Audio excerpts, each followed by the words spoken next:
seja dado ao nome do Senhor. Irmãos, quero trazer uma palavra de Deus ao coração dos irmãos nessa oportunidade. Vou estar lendo no Evangelho de Jesus Cristo, segundo escreveu Lucas,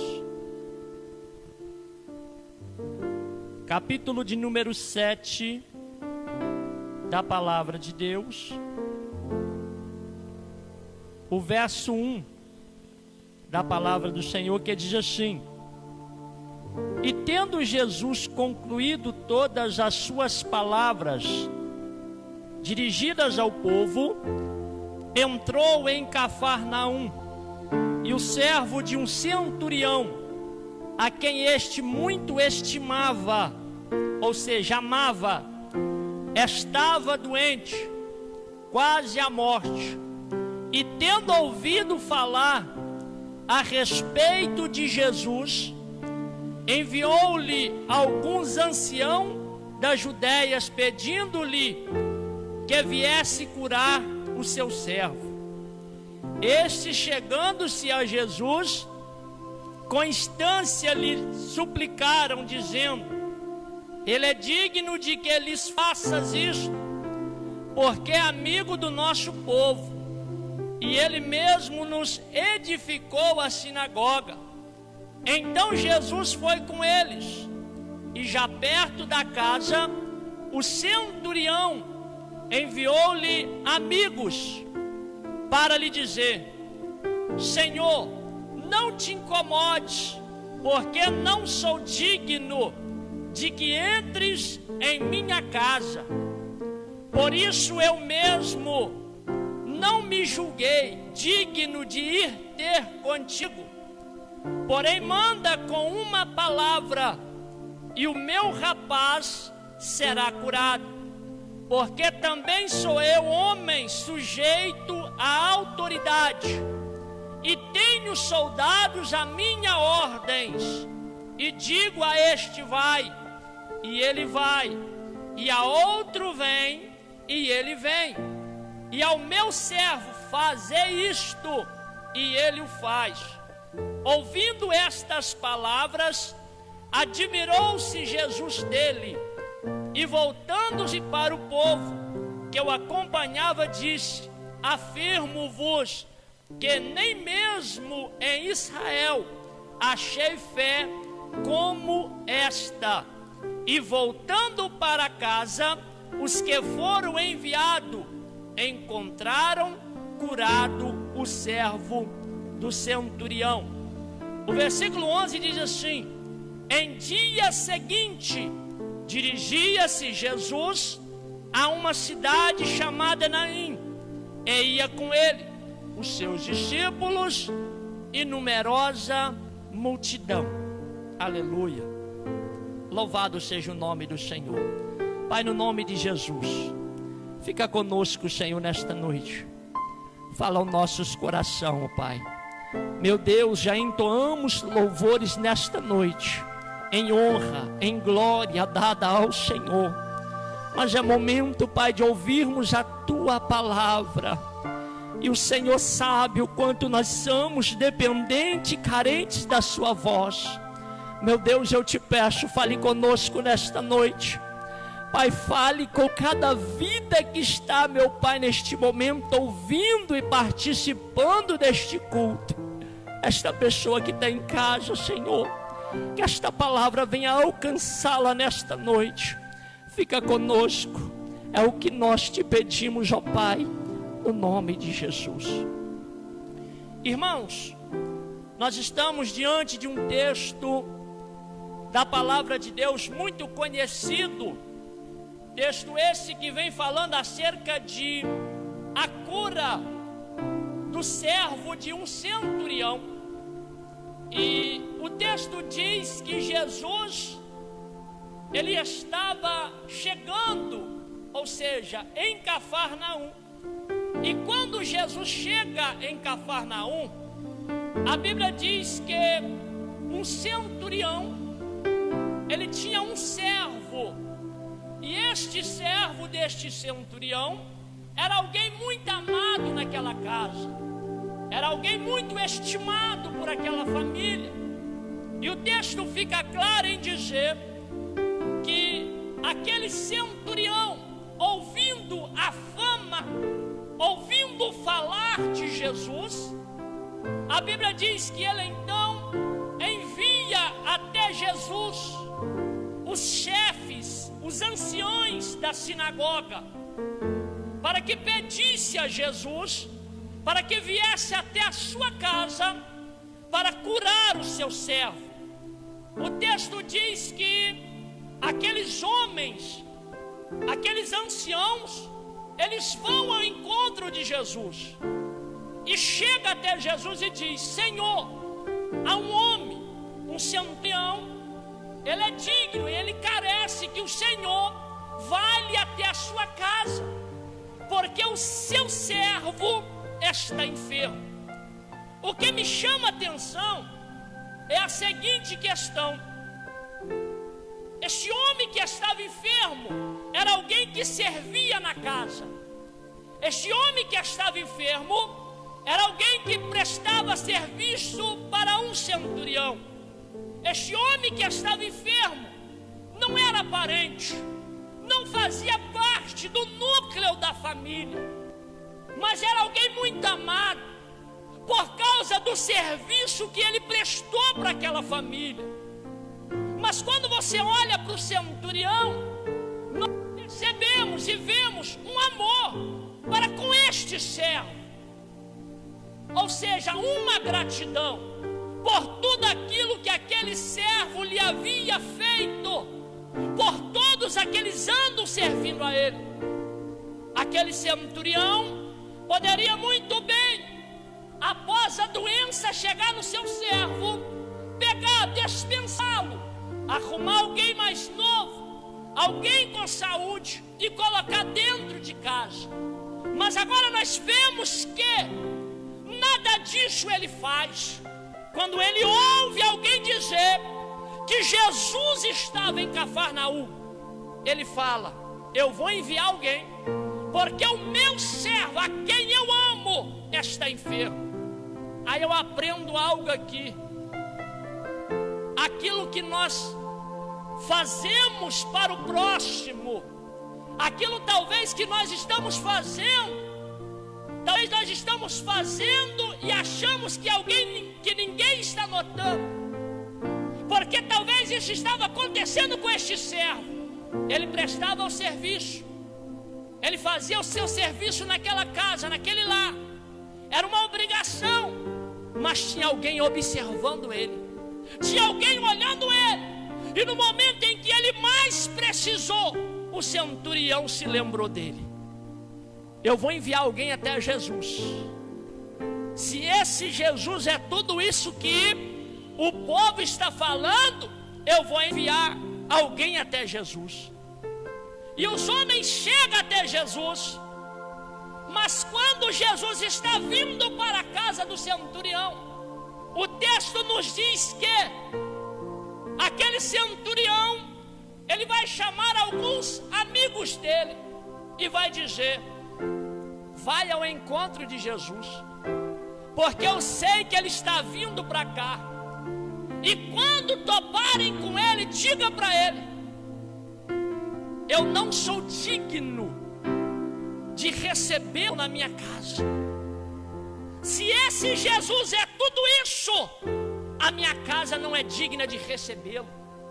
A minha casa não é digna de receber tamanha autoridade. Aleluia. Calabashurabai, dequebe, assai. Mas diga para ele, mas fala para Jesus, que da onde ele está, eleve a saia, da onde ele está, com uma só palavra, eu creio que o meu servo vai ser curado aqui. Alabassubicandarácia, alaidequébia. A Bíblia diz que aqueles amigos do centurião vai até Jesus Jesus já vinha com os anciãos. E ele encontra Jesus no meio do caminho e diz: mestre, o centurião mudou a sua opinião. Ele não quer que o senhor vá lá mais. Eu imagino o olhar de Jesus pensando: mas quem este homem é? Como assim ele manda alguém me pedindo para ir e agora envia alguém falando para mim não ir? Mas aí, de repente, aquele mensageiro olha para Jesus: mas tem algo, Senhor. Ele falou que a casa dele não é digna de lhe receber, por tamanha autoridade que o Senhor exerce. E tem mais, Jesus. Ele mesmo falou que ele também é homem sujeito à autoridade, assim como o Senhor. E ele diz que ele está crendo, Senhor, que somente uma palavra do Senhor, aqui agora, da onde nós estamos, o servo dele vai ser curado lá. Calabaxandarás. Deixa eu explicar esse negócio aqui, irmão. O servo estava doente dentro da casa. O servo estava enfermo dentro da casa. Mas o centurião está dizendo: fala para Jesus que uma só palavra dele, ainda que ela esteja do lado de fora, mas com uma só palavra dele, a minha casa vai ser transformada. Fala para Jesus, com uma só palavra, lá do lado de fora, da onde ele está, a minha casa, o meu servo vai ser tocado e vai ser transformado. Entenda bem, você que está na sua casa, você que está no seu lar, você que está ouvindo esta mensagem neste momento, Jesus pode estar aqui presente aqui agora, Ele está aqui participando deste culto, mas com uma só palavra, a sua casa vai ser transformada. Com uma só palavra, a sua vida vai ser mudada. Com uma só palavra, Jesus vai transformar e libertar a tua família. Calabandarabash.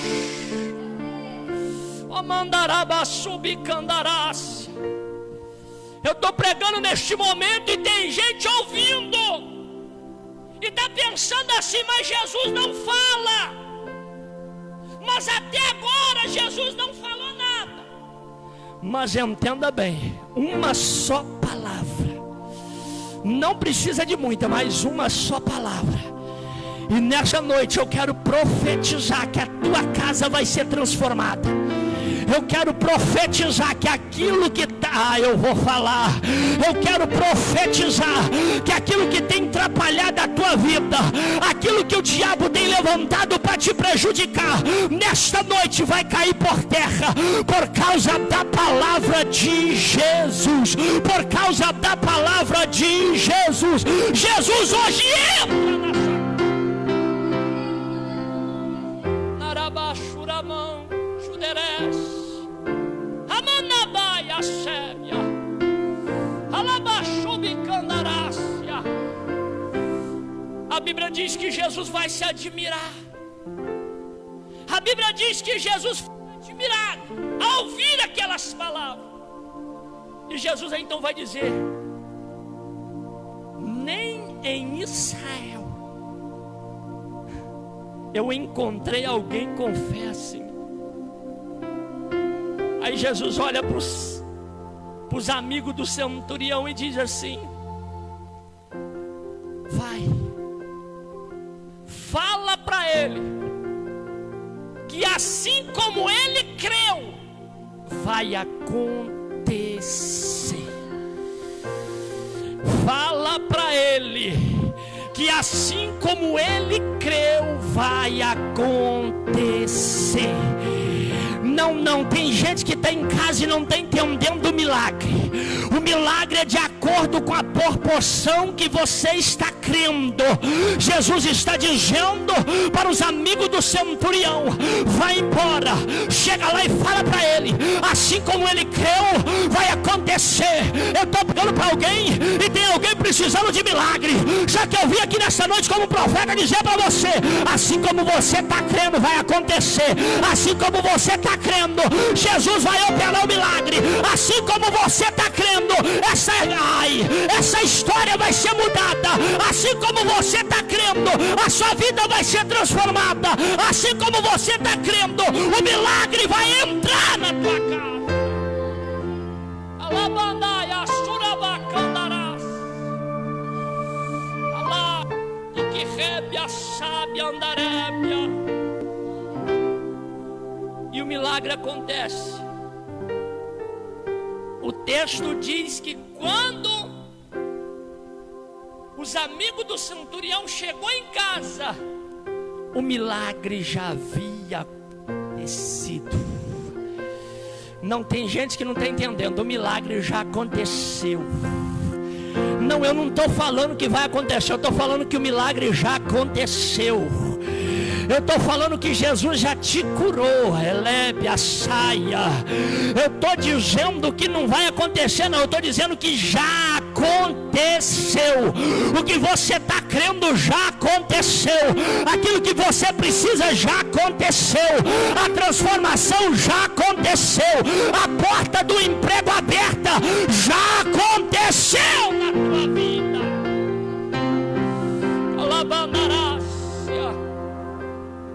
A Bíblia diz, irmãos, que Jesus agora sai de Cafarnaum. Jesus sai de Cafarnaum e Jesus agora se dirige para uma cidade por nome de Naim. E o texto fica claro em dizer que quando Jesus chega na porta da cidade de Naim, a Bíblia diz que envia, chegando, se aproximando à beira da porta da cidade, um enterro, uma multidão de pessoas carregando um esquife, carregando um caixão, a melhor a ser entendido. Mas o que me chama a atenção, irmãos, não é o enterro, não é o caixão. O que me chama a atenção é o versículo de número 11, do início da entrada de Jesus na cidade de Naim. Porque diz assim o texto: e no dia seguinte dirigiu-se Jesus, a uma cidade chamada Naim, e ia com ele os seus discípulos, é uma numerosa multidão. Observa que está tendo uma escala aqui. Lá vai Jesus, atrás de Jesus os discípulos, e atrás dos discípulos a multidão. Então estava indo atrás de Jesus dois grupos de pessoas. Dois grupos de pessoas diferentes, a qual Lucas faz questão em separar este grupo. Por que separa?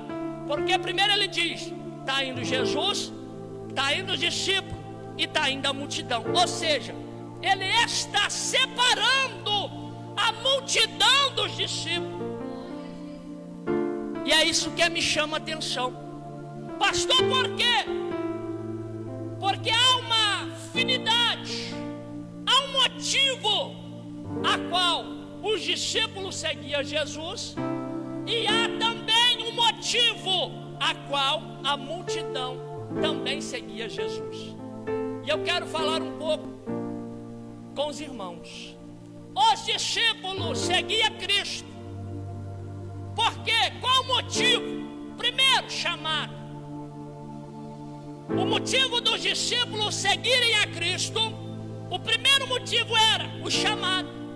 Jesus os chamou: vinde a mim, que eu vos fareis pescadores de homens.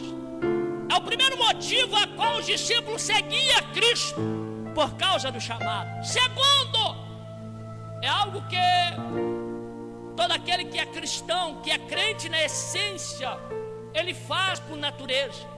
Qual que é, pastor? Por causa da palavra. Por causa da palavra.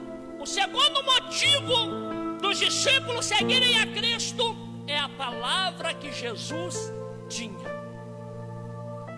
Chega num certo ponto que a multidão está saindo, está indo embora, por causa de um discurso, um sermão a qual Jesus tinha dado. Pedro olha e fala: mestre, mas a multidão está indo, sua palavra foi dura. Aí Jesus falou assim: quer ir com eles? Aí um deles olha: mas mestre, não tem como, somente o Senhor tem palavra de vida eterna. Este é o verdadeiro, um dos segundos motivos a qual os discípulos seguiam a Cristo. Então havia alguns motivos, mas há uma diferença entre a multidão e os discípulos. Pastor, por quê? Porque a multidão acompanhava Jesus por aquilo que Jesus fazia. A multidão acompanhava Jesus por causa dos milagres. A multidão acompanhava Jesus porque Jesus multiplicava pão e peixe. Calabassubicandarás. Aí eu pergunto a você que está nos ouvindo neste momento: de qual grupo de pessoas você faz parte? Você está fazendo parte dos discípulos que andam atrás de Cristo por causa do chamado, por causa da palavra, ou você está andando junto com a multidão? A multidão anda atrás de Cristo porque Jesus opera milagre.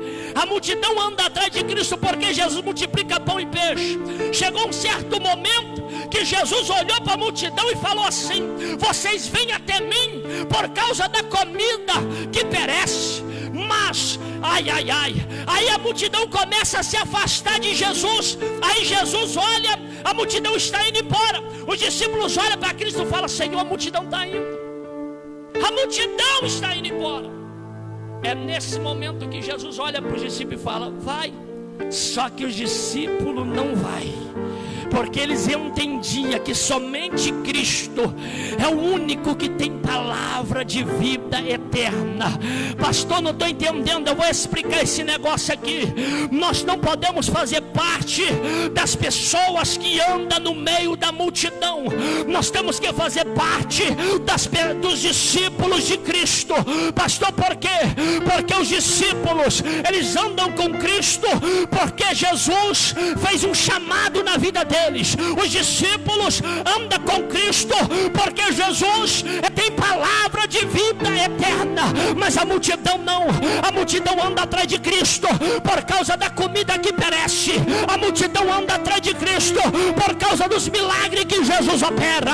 A multidão anda atrás de Cristo porque Jesus multiplica pão e porque Jesus multiplica peixe. Mas entenda bem, aleluia, louvado seja o nome do Senhor. Você sabe qual é a verdadeira diferença entre a multidão e os discípulos? É que a multidão, quando ela vê que a coisa fica feia, ela abandona Jesus e se afasta de Jesus. Mas os discípulos não. Os discípulos não abandonam Cristo, ainda que ainda que esteja dentro de um barco, ainda que esteja no meio da tempestade. Aí a multidão já foi embora. O texto diz que a multidão foi embora, mas está dentro do barco, estão os discípulos. Jesus também está dentro do barco, só que Jesus está dormindo. E no meio do mar, de repente, o vento começa a se assoprar, as ondas começam a se levantar. É neste momento que o verdadeiro discípulo, ele mostra que está atrás de Jesus por causa da palavra. Você sabe por quê? Porque eles poderiam muito bem falar: Jesus, vamos voltar para trás. Mas não, eles vão, acorda Jesus e fala: Jesus, nós estamos perecendo. Mas a Bíblia diz que Jesus vai dar uma ordem para o vento, Jesus vai dar uma ordem para o mar, vai dizer: aquieta-te, acalma, e tudo vai se aquietar, e tudo vai se acalmar. Pastor, não estou entendendo, é isso mesmo. Se você faz parte dos discípulos que anda com Cristo, ainda que o vento sopre contra teu barco, ainda que o mar se levante contra teu barco, não te preocupe. preocupa não. Jesus está na proa do teu barco. E enquanto Jesus está no barco, aquieta teu coração, porque Jesus vai acalmar essa tempestade. Calabaçandarás, Aramandaia, Sumicandarás, Elabaxanderebe. Fazer parte dos discípulos de Cristo é obedecer o chamado. E quem obedece o chamado, ele não precisa da direção. Vou explicar esse negócio aqui. Quem obedece o chamado de seguir a Cristo, ele não precisa da direção. Ele só precisa da voz. Pastor, por quê? A Bíblia diz que eles estavam lá, a multidão e os discípulos. Jesus olhou para os discípulos e falou assim: entrai no barco e passamos para o outro lado. Ou seja, se você está obedecendo o teu chamado, a única direção que Jesus vai te dar é essa: entra no barco e passa para o outro lado. Jesus não está dizendo o que vai encontrar do outro lado. Jesus não está dizendo o que você vai encontrar no meio da viagem. A única ordem de Jesus é essa: entra no barco e passa para o outro lado. Pastor, não estou entendendo, eu vou explicar isso aqui agora. Talvez você está no meio do mar. Talvez você está vivendo o momento da tempestade. Talvez você está vivendo o momento que o teu barco está balançando. Se Jesus tivesse falado com os discípulos que no meio do mar o barco iria balançar e o vento soprar, eles não entravam. Só que Jesus só falou assim: entra no barco e vai para o outro lado. Pastor, por quê? Porque a garantia que nós vamos chegar do outro lado é a voz de Cristo. A garantia que você tem que vai alcançar o outro lado é a voz do Senhor. Pastor, mas o barco está balançando. Não te preocupa não. A ordem dele é passar para o outro lado. Pastor, mas o vento está soprando, a onda está subindo. Mas não te preocupe, aquieta o teu coração. Ele só falou assim: passamos para o outro lado. A garantia que você tem que você vai chegar do outro lado é a voz de Cristo, é a palavra. É a palavra do Senhor. É ela que garante a nossa chegada do outro lado. Então aquieta teu coração e aquieta tua alma, que a palavra de Deus para você nesta noite é: você vai chegar do outro lado. Você vai chegar do outro lado. Naraban choquederécia. Não faça parte da multidão, mas faça parte dos discípulos. Não se misture com a multidão, mas se misture com os discípulos, porque discípulo obedece o chamado. Obedece o teu chamado e você vai chegar do outro lado. Que Deus em Cristo Jesus, Ele possa continuar te abençoando grandiosamente, em nome de Jesus Cristo. Irmão,